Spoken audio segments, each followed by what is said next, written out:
Everyone. I'm Gary Kalman, Executive Director of Transparency International US. Thanks for joining us for what is sure to be an interesting and insightful event. We have some terrific and knowledgeable speakers, and we will soon turn to you and ask for your thoughts and questions as well. Today's event is being organized by Transparency International US. Many may be familiar, but we are part of the broader TI network, which is the oldest and largest global coalition dedicated to combating corruption with chapters in more than 100 countries. Over the last several years, we have been engaged with the IMF and multiple stakeholders in the US and around the world to encourage the IMF to more effectively listen to local coalitions, experts, and advocates, and translate those concerns and recommendations into actionable provisions in IMF lending agreements. You will hear from the panelists on the evolution of IMF thinking, the benefits of improved governance to local populations, to stabilizing and growing economies, and for increasing productive investment. But to take a step back, let's understand why we're here. The evidence is clear that governance is tied to better social and economic outcomes. Countries in or at risk of debt distress perform significantly worse in governance-related indices than those that are able to manage their debt. Countries in or at debt distress scored an average of only 37 out of 100 in Transparency International's 2024 Corruption Perceptions Index. The same 97 countries scored an average of only 38 out of 100 using the World Bank's Control of Corruption indicator. One result is that a majority of these countries spend more on servicing their debt than on health or education. The purpose of governance is not merely the push for governance, is not merely an academic exercise, but one that impacts the lives and livelihoods of more than 3 billion people living in debt-distressed countries. We hope you will find today's session compelling. For advocates listening in, we invite you to join us in the effort, and we are happy to follow up with everyone on future developments. With that, I will turn it over to today's moderator and my good friend, Kristen Sample from the National Democratic Institute. Kristen? Great. Thank you so much, Gary. Thanks for this opportunity. It's really my pleasure to be able to moderate this panel today. As Gary said, I work with the National Democratic Institute. I'm the governance director and coordinator of the Democracy Innovation Lab. If you don't know us, NDI is a nonprofit, nonpartisan, non-governmental organization that supports democratic development around the world. One of the issues that we prioritize is the question of debt. We work with others around the world to try to prevent or counter opaque and unaccountable debt. We believe that when it's not managed efficiently or transparently, it is a democracy deficit that can violate the public's right to information and diminish checks and balances and contribute to political and economic crises. So along with Transparency International, we've published a number of briefs recently highlighting, for instance, the problem of confidentiality clauses in loan agreements, and we've also developed tools to assess debt transparency and accountability at country level. I'm so honored to have the opportunity to moderate this distinguished panel, which focuses on ways in which the IMF can facilitate and support governance through its monitoring and lending programs.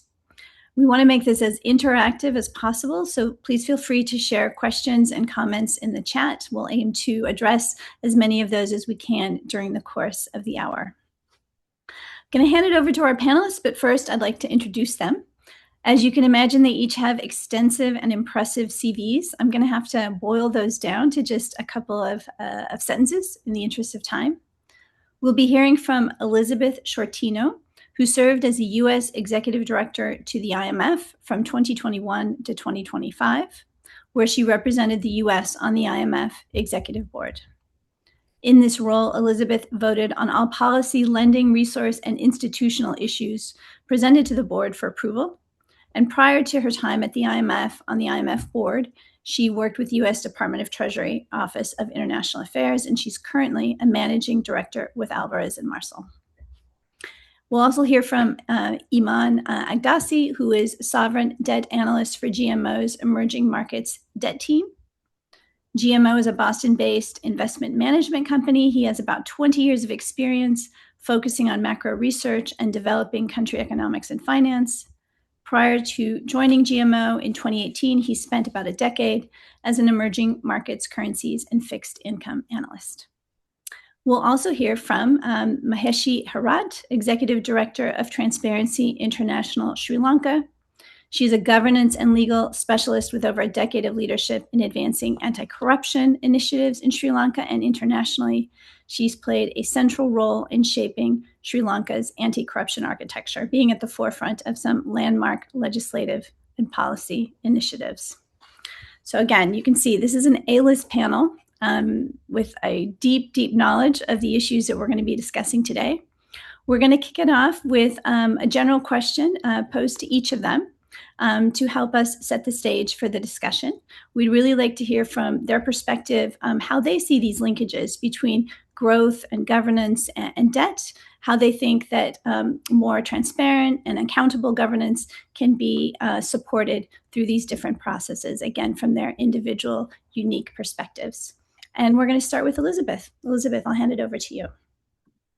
Thank you, Kristen, and thank you so much for inviting me here today to speak. This is an issue that's near and dear to my heart. While serving as the executive director of the U.S. at the IMF board, governance, anti-corruption, and debt sustainability and transparency were top priorities of mine. Having worked on a range of IMF programs over the course of my career, it has become very clear that governance issues are tightly intertwined with macroeconomic health, macroeconomic growth, and debt sustainability. I just thought it would be helpful to give a little bit of context as I've worked on the IMF for many, many years. So I started working on some of these issues about 10 years ago. At that time, there was actually no framework for the IMF to engage on governance and corruption. There was a policy note back from 2002, but it provided very little guidance to staff. So the IMF has really come a long way. As many of you might know, in 2018, they agreed on a framework for enhanced fund engagement and governance. This actually provided the structure for staff to start engaging in these issues in a more formalized manner. There was also have been a number of developments on the debt side. And while I was at Treasury, we negotiated with the IMF and World Bank a multi-pronged agenda on debt. And that includes a whole work stream on debt transparency, and really push for countries to be more transparent about what their debt liabilities are and try to sync those up with creditors, and so that it's easier to track. Subsequently, that framework on governance and the enhanced framework on governance was reviewed in 2023, and it was determined that the fund had taken steps to engage more consistently on these issues. I also want to flag another thing that the fund has done, or a couple of other things, is that they introduced its governance diagnostic. And this is a voluntary process, and it falls under the capacity development part of the IMF, but they really are excellent tools for the IMF to provide a clear set of recommendations to countries such as Sri Lanka, Haiti, others. There's been 21 of these done to date, and I think there's about 10 or so underway. And then one other thing that the fund has done, I think, very well is following the massive amount of rapid credit financing programs, rapid emergency assistance in the COVID crisis. There was a very clear effort to determine whether those funds were going to the right place, right? Because the money was moving out quickly as it needed to do, but was it actually being spent in a way that was beneficial to the country? And there's actually been regular updates on the fund tracking that. So I just wanted to flag some of this because I really do think there's been a very concerted effort at the fund. Now that said, I think you can always improve, and there are some. Maybe I'll just flag a few ways in which some have called the fund to enhance its support. I mean, I think on the one hand, there are questions, and this comes particularly for some lower income or emerging market countries around the consistency of the fund's approach. In fund parlance, this is called even-handedness. I think sometimes low income countries feel the fund takes a tougher approach in their countries. The reason might be that governance issues and debt transparency issues in a low income country is more likely to have a greater macroeconomic impact. That said, I think the fund needs to also make a clear effort to work with advanced countries to cover these governance issues with the same rigor. And I think advanced countries need to work on that as well, because then it shows that this is really an issue across all countries, all levels of income. Second, there are still questions around the effectiveness of the fund's engagement on corruption, and this was an issue raised in the 2023 review. I think it's still very much a concern. Here, I would just say that the fund really needs to work on engaging at the top. So the managing director frequently engages on debt issues. She should also probably raise these issues with senior leadership in countries because this is a tough issue to tackle if you don't have buy-in from the country leadership. And then maybe just one final point is that while there are a number of governance diagnostics underway, when I left the IMF about a year ago, there was basically a wait list, if you will, by a number of countries, which is great that they are seeking these diagnostics. But the fund really is going to need to prioritize resources to undertake these. They're not, something you can do in 1 month. They take a number of months. Also, they really need to encourage countries to publish the results and track the implementation of the recommendations. And here, a deeper partnership with the World Bank could potentially be helpful. So I'll just stop there. I just wanted to give a little bit of that history because I thought it might be helpful. Yes, absolutely. That was fantastic, Elizabeth. Thank you so much for sharing a few areas where you've seen some important market progress, as well as at least 3 ways that the IMF could do even more on this measure. Iman, I'm going to hand it over to you then to share with us maybe your thoughts again on some of these connections between governance, growth, debt, and your perspective on some paths forward. Thanks. Yeah, my pleasure. First and foremost, thanks for including me on this panel. Really humbled to be with Elizabeth and Maheshi and you too, Kristen, talking about something very important.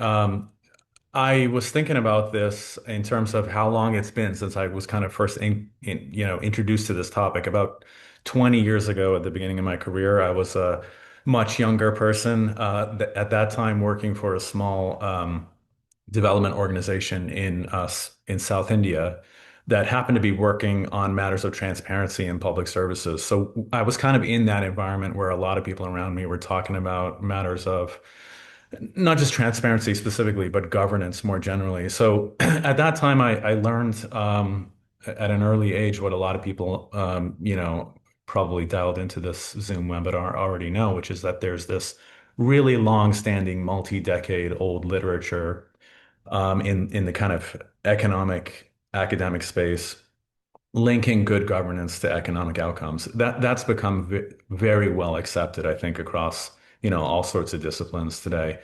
20 years later, I'm in a different role. I'm a private investor working for an asset management company.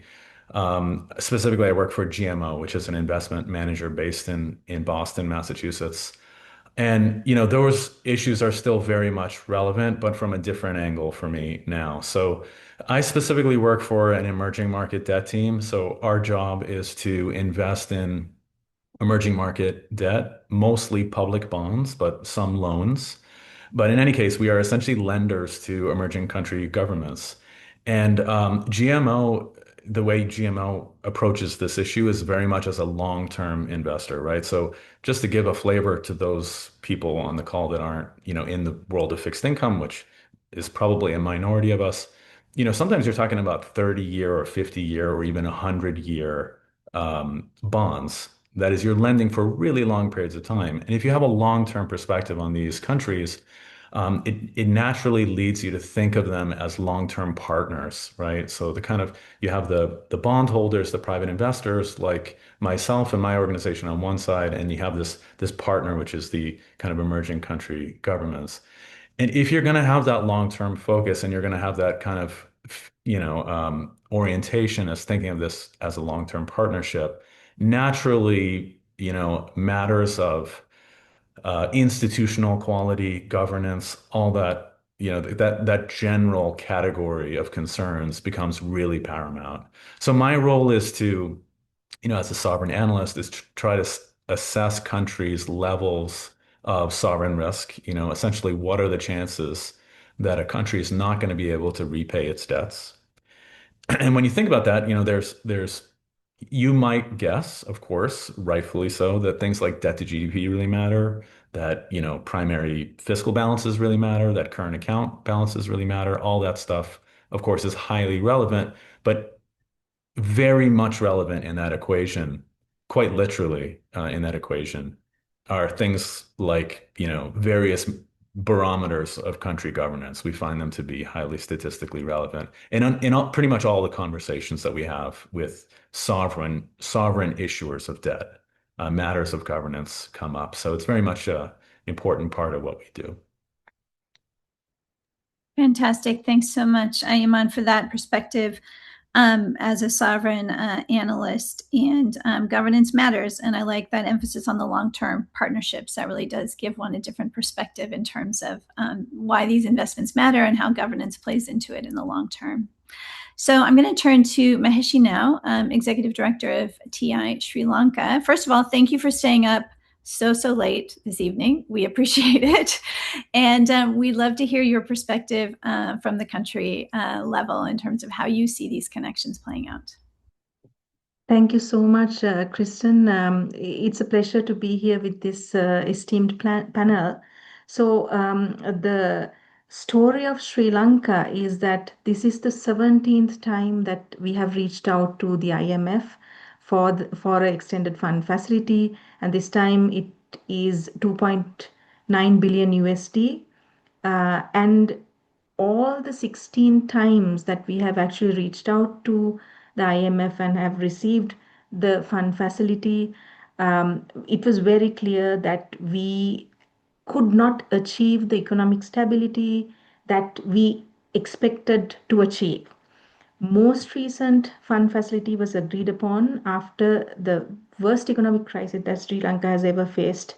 And by this time, it was very clear that as a country, we have arrived at this juncture not only because of macroeconomic mismanagement, but also due to long standing governance failures, weakened oversight mechanisms, and long ignored and unaddressed corruption risks. So there was an unprecedented push from the public also for accountability, transparency, and better governance structures that could actually support economic recovery. So when the word was out about government negotiating with the IMF, TISL, Transparency International Sri Lanka, with the support of TIUS, we started our advocacy to incorporate governance reform into the as a, sort of like as a key component of the IMF package. So we domestically, what we did was TISL convened a coalition of about 100 plus civil society organizations from across the country to get their input on the proposed IMF program and to basically hear what they think about it and to give an importance to what they feel should be included into this IMF package. So with their input and 5 other leading civil society organizations as a core group, we published the first ever civil society governance diagnostic report for Sri Lanka in 2023, September, with 34 reform recommendations on transparency, accountability, and oversight. This was complemented by the IMF's own governance diagnostic, and it was important to note that Sri Lanka was the first Asian country that such an assessment was done. So I just wanted to tell you that story of how we came to this point where now we are monitoring the implementation of these important governance reform recommendations, and it is very difficult because there are certain things that could have done better at the point of benchmarking some of these recommendations and fine-tuning the way that those are measured. So we, at this point of time, looking back, we understand if these were done in a different way, things could have been different. But I totally agree with Elizabeth. We have actually come a long way from the 16 times that we have taken the support of IMF, and now where we actually do have a framework where governance reforms have been incorporated. But I would love to talk about what could improve. I'm sure, Kristen, you would give me the time in the later in the discussion. Absolutely. We'll come back to you, Maheshi. We're going to do another round of questions, and you can focus yours on those solutions and what you've learned from what was really an immense and impressive effort in Sri Lanka involving so many different organizations that I know has already yielded some important lessons for similar initiatives in Kenya and Pakistan and other countries. You guys were trailblazers in that respect. I do want to remind folks that you can include questions, comments in the chat. We've also popped in a couple of resources there that might be of interest. We're going to do another round to our panelists, and then would be able to field questions or comments if there are any. So I'm going to go back to Elizabeth first. Elizabeth, you continue to be a strong supporter of the governance agenda, and I know the NGO community has really appreciated that. When you were the U.S. Executive Director, what was most helpful for you in moving things forward? Were there other board members who were allies, other stakeholders who you felt you were able to enlist in these efforts? And what seemed to really resonate with your colleagues and others in terms of messaging during that process? Yeah, it's a great question, and it speaks to a little bit about how the board dynamics work. I think for one, I would encourage CSOs to reach out, whether it's to the U.S. government through the State Department or Treasury or directly to the ED. I mean, I would occasionally have meetings with groups of CSOs around particular countries where we knew governance corruption was a big issue. But I think, it's really helpful. It was always helpful for me to hear what people on the ground were saying. And I can give an example of one country where the IMF was imposing reforms that actually went quite badly.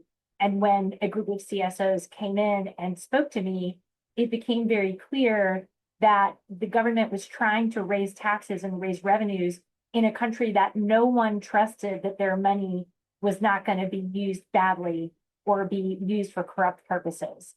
And I mean, I think that's a very, very sort of nice example of how corruption and concerns about corruption directly impact fiscal outcomes and growth and the overall stability of the country. So making the U.S. Executive Director and other executive directors aware of that, along with IMF staff, is important. I mean, on the board, when we saw there were issues, again, as I said, the IMF has made a lot of progress, but certainly there are some countries where we felt that, the governance measures or the requests around data transparency and debt transparency could have been stronger. And that in those cases, I did work very closely with colleagues on the board. Usually there were some sympathetic parties, particularly such as the UK or France, but also speaking directly to the executive directors that oversaw those countries to say, look, we're here to support you, but you will have a better outcome if these issues are tackled in the program. So I did a lot of that type of engagement as well. So yes, again, building alliances and speaking directly to members in the building, but also the executive director covering the country. And that was sometimes effective. I mean, I think really, again, it needs to be a priority of the IMF consistently. And so, that is, as time goes on, I think some of the things that we're talking about today are being more accepted by staff, but still having engagement and pressure from the outside is always helpful.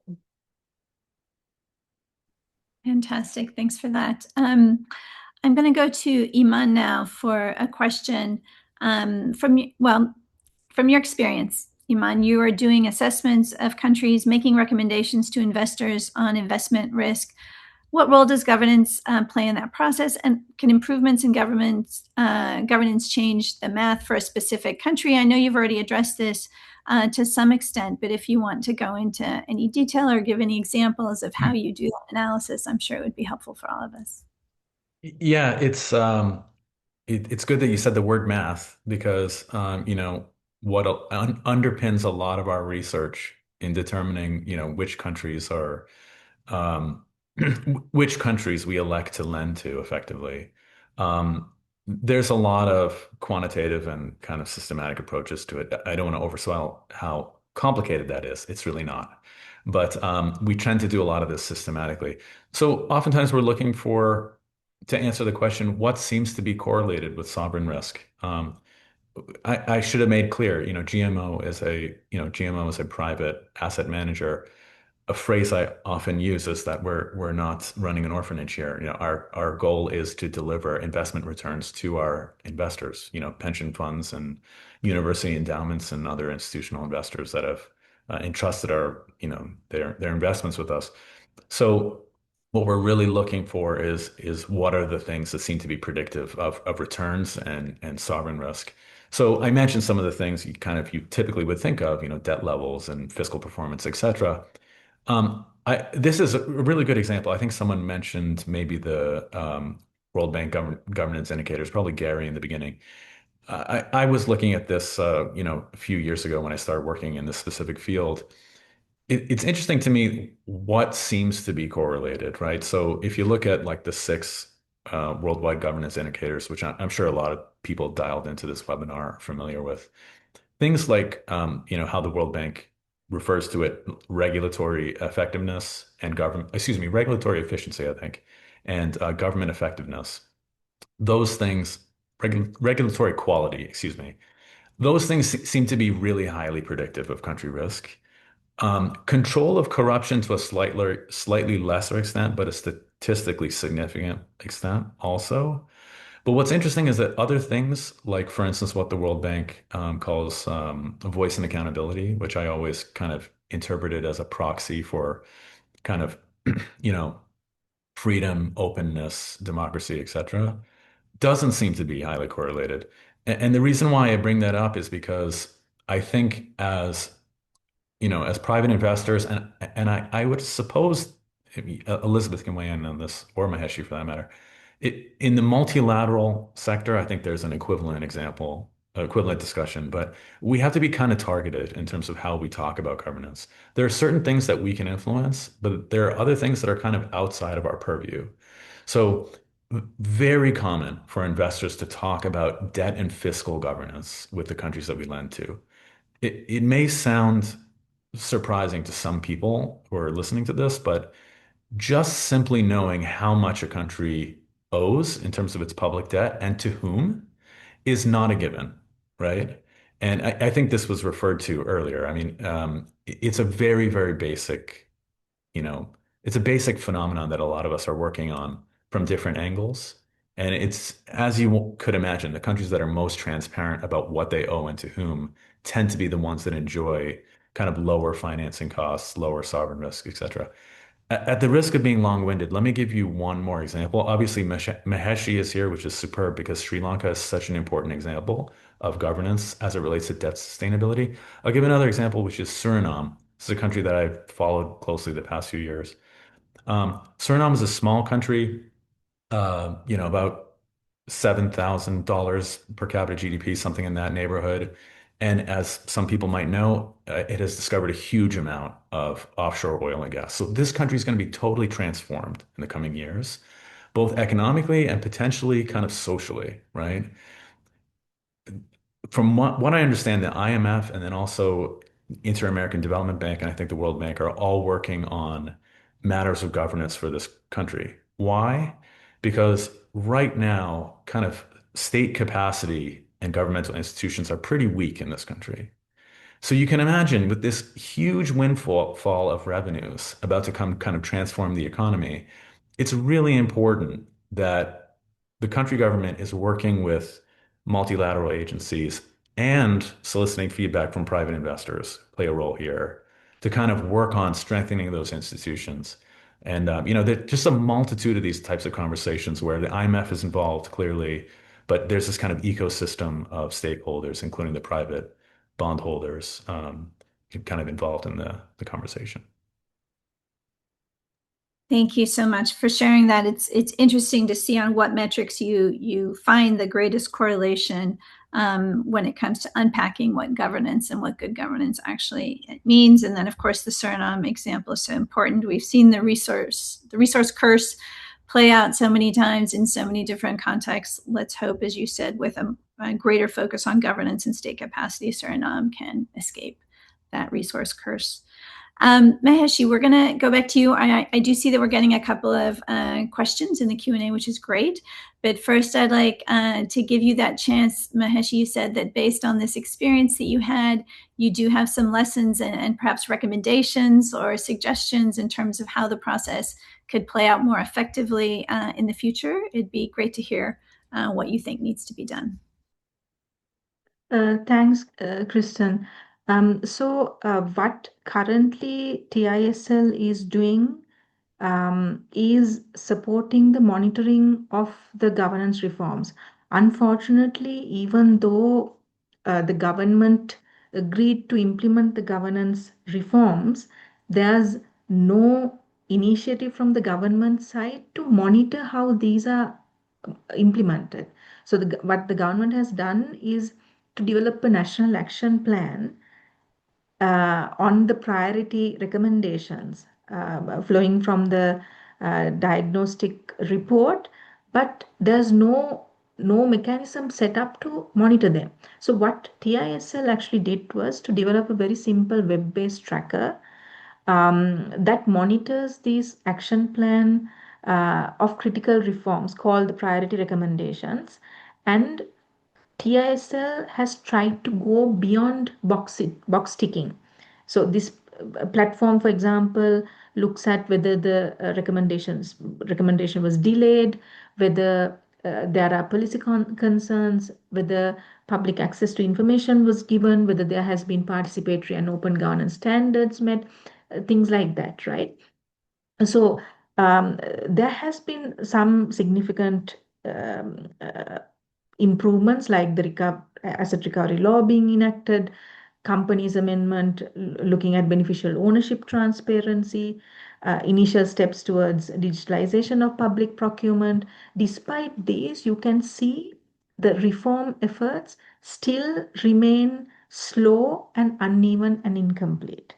There are very concerning developments where laws and policies are enacted without zero consultation with the public, just to check the box that says that we have done and implemented this reform.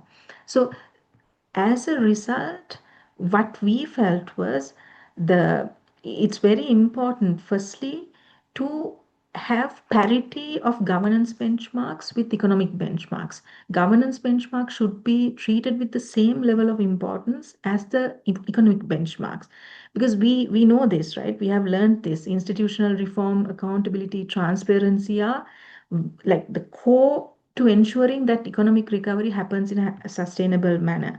Secondly, you need to have clarity and transparency in benchmarks. There needs to be clearer definitions and greater transparency in how governance benchmarks are assessed and deemed completed. Because without these clear criteria, what we are seeing is sometimes these can be translated into national policy, national action plans, without embodying the spirit with which it was developed in the first place. And secondly, there's a risk of these benchmarks being prematurely or superficially looked at and ticked as completed, undermining the credibility and the purpose with which they were set out.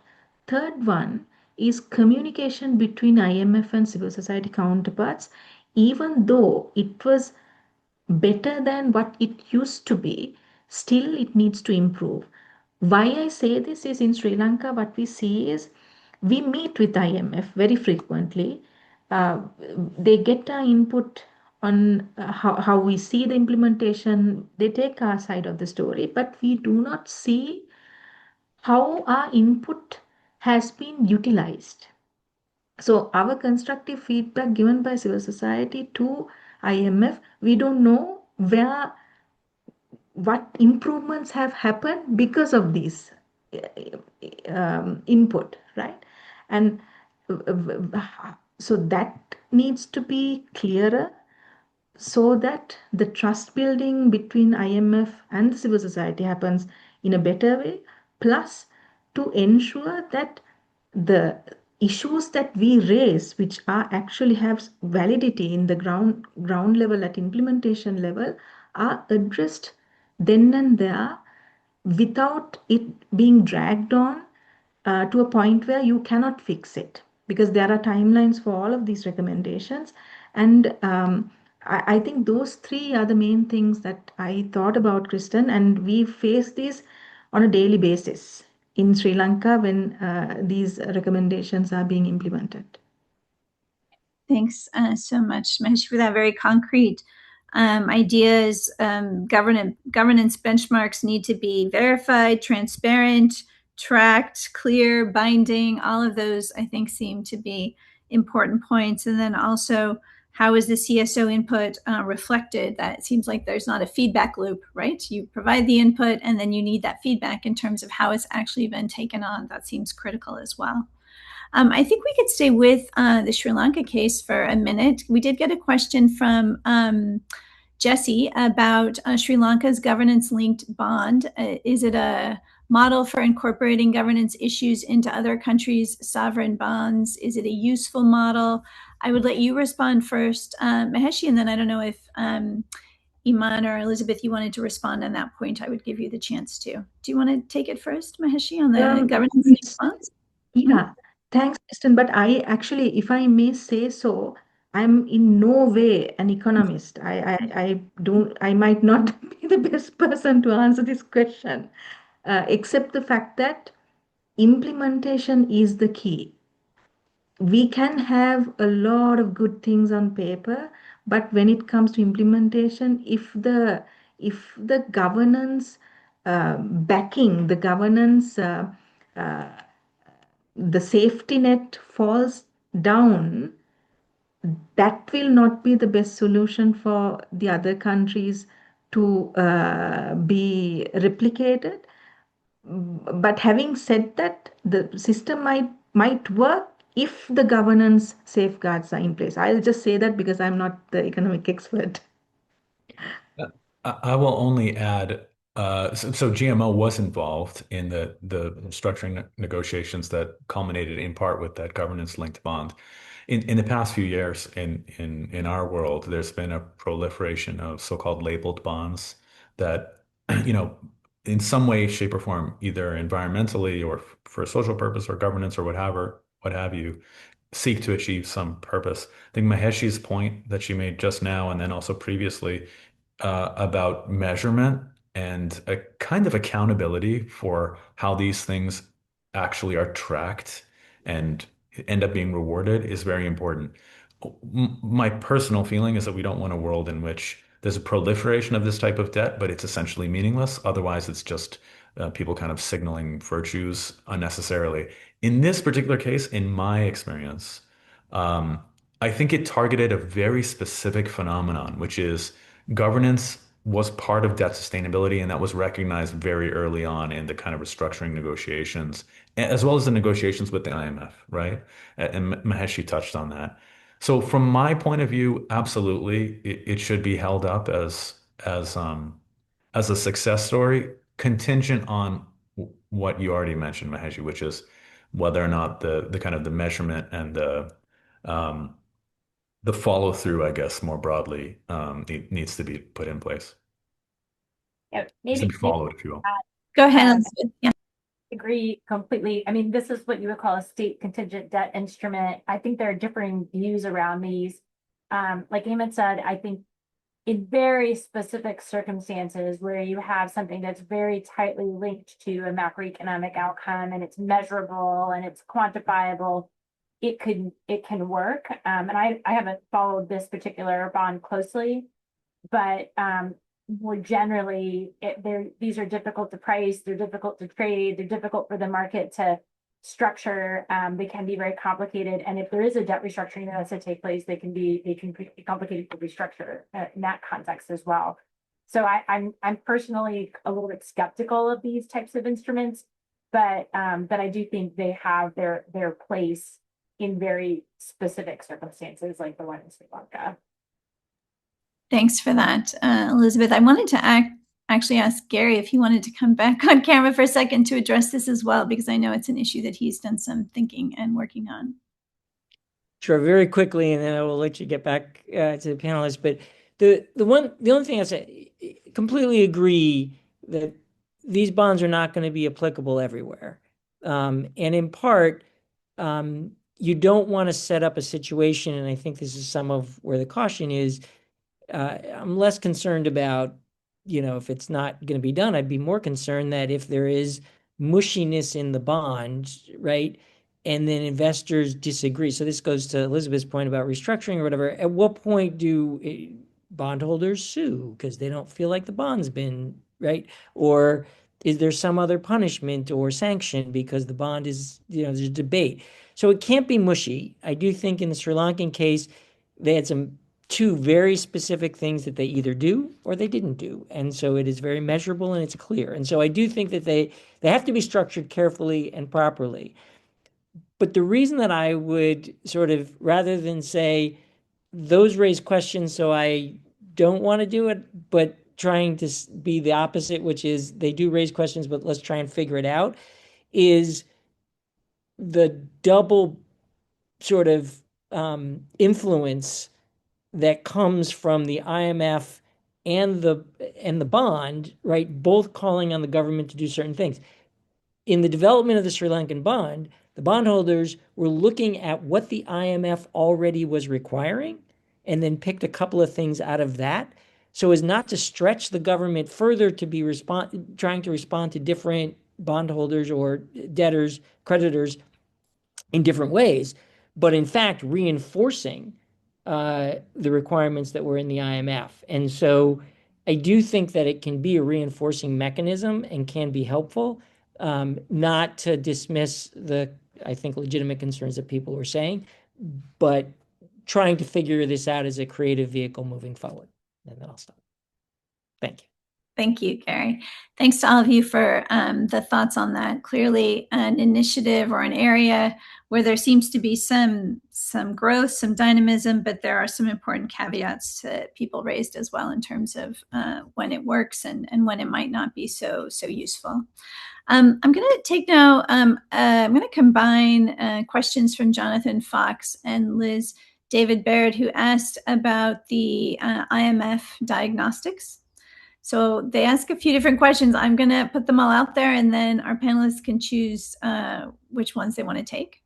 They'd like to know about some maybe examples of path-breaking IMF diagnostics, informing elements of IMF agreements, including with anti-corruption elements, and how those measures have been carried out in practice. And or Liz is asking about if the IMF could do more to require countries to publish governance diagnostics, what might be some of the barriers, and then the transparency around the diagnostics. I think, Elizabeth, you addressed some of this in your opening comments, and it, in fact, figures into some of the recommendations or suggestions you provided. But do you want to go into a little more detail based on those questions? Yeah, no, absolutely. I mean, on kind of starting from the end, like these are capacity development, they're technical assistance, basically, reports. So it's up to the country as to whether they publish those. That said, in in an Article 4 or a program review, there's transparency that the report is being done, right? So I think that alone provides an opportunity for external observers to push and say, well, wait, but the report was done, we want to see it, please publish it. So and then I think certainly I can't speak to every one of these. There's a long list of them, but I've definitely seen many programs where those reports are done in a way to feed into program requirements. I mean, I can tell you, like, one of the countries that I spent a lot of time on was Kenya. We very much thought Kenya would benefit from a government diagnostic. There were some other countries as well in Africa where there was concern about, are the IMF's resources going to be used in the right way? Again, part of the US, we would very much signal, hey, we would be more comfortable if the country was at least requesting a diagnostic and showed some commitment to wanting to look into these issues. So I certainly used them as a tool to kind of describe ways for the US to be able to provide a level of support for program reviews. And then, of course, the expectation is once the diagnostic is done, there are features of that diagnostic that get put into the program. Does that always happen smoothly? Probably not, but that is the idea. Thanks, Elizabeth. I don't know if Iman or Mesh, either of you wanted to address these questions on the diagnostics. Kristen, if I may, what Jonathan has asked, whether there has been reforms directly with anti-corruption elements and how these measures have been carried out in practice. If I may get 1 minute.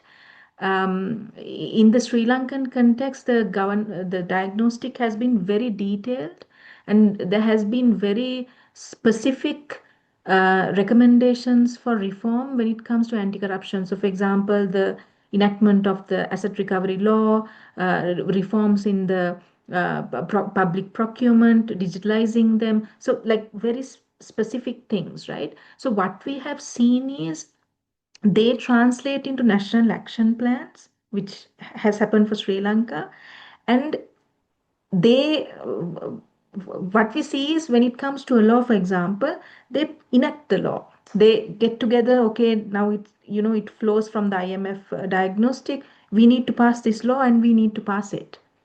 And what we see is the bigger picture sometimes can get forgotten. The fact that you need to engage the public, you need to keep information out for the public to provide input in a constructive manner. So even though technically some of these things can be ticked off, because there aren't uh, the success criteria, the benchmark criteria for completion is not there. This could be just a tick in the box. That has happened in some instances in our case, where you just enact something and then you claim that it has been completed. So that type of thing we tracked as TISL, as a civil society organization, whether, okay, these reforms are ticked off, but have you actually consulted the public as you should have? That type of thing. So unless these safeguards are not there, it could actually be less meaningful as we feel it could go there. Thanks so much, Maheshi. Iman, did you want to skip this one and I'll pose the next one to you? Yeah, no, I don't have much to add to those answers. Okay, great. I am going to take a couple of questions from Austin then, who's asking, how much does corporate corruption economics play into some of the governance issues? He's asking about impact, bribery, money laundering related crimes by multinationals, cross-border corporate settlements with law enforcement, and does it help to counteract these corruption related issues? And then I tie that in to what he asked later on in terms of the impact of multilateral bank sanctions, debarments. How does that have an impact on these processes? Sorry, but there's another one meant to type, do multilateral bank sanctions have an impact on these processes? Iman, is that something you would like to address an aspect of? On the corporate level, I don't get too involved in this. I will say in the world of finance, banking, and asset management, the so-called KYC, AML, like know your client and anti-money laundering kind of regulatory frameworks are so important. I mean, on a national level, just I don't know if this is relevant to the question, but a huge phenomenon for us as an asset management community was like 2022 Russia and Belarus sanctions, for instance. Venezuela sanctions, which to a large extent are still in place, and for bondholders that were, I think, put in place in 2018, but I might be wrong on that. Please forgive me if I got the year wrong. Um, you know, uh, you have to be really careful what you own, what you sell, what you buy, both in the primary issuance market and in the secondary market. It's a significant aspect of what we do. Yeah, I could come in, Kristen, just to comment. Yes. I don't know if this is what the question is getting at, but from the IMF perspective, they do look at whether countries are on the FATF gray list, the Financial Action Task Force, and they take that into account. And sometimes even pick up on some of the conditions in, FATF, so long as the IMF can also validate that those conditions are being met as part of the IMF program conditions. Thank you so much. Maheshi, did you want to respond to that question? Just one thing that I wanted to add, Kristen, these corporations, there are governments, government officials who are complicit in these crimes most of the time, right? So in a very um, uh, broader sense, when this type of corporations get involved, almost always the government officials are also part of it. So the corruption is deep rooted than it only happening in the private sector out there, right? Sometimes in some of these countries, private sector corruption is not even an offense. Corruption of private institutions. But the issue I feel is more deep rooted when the public sector is also included. And sometimes you can reach the level of state capture if these corporations are too powerful and you know, they are in a more powerful place than some of the governments. So I think that is where the power comes towards corruption and things can get really wrong really fast.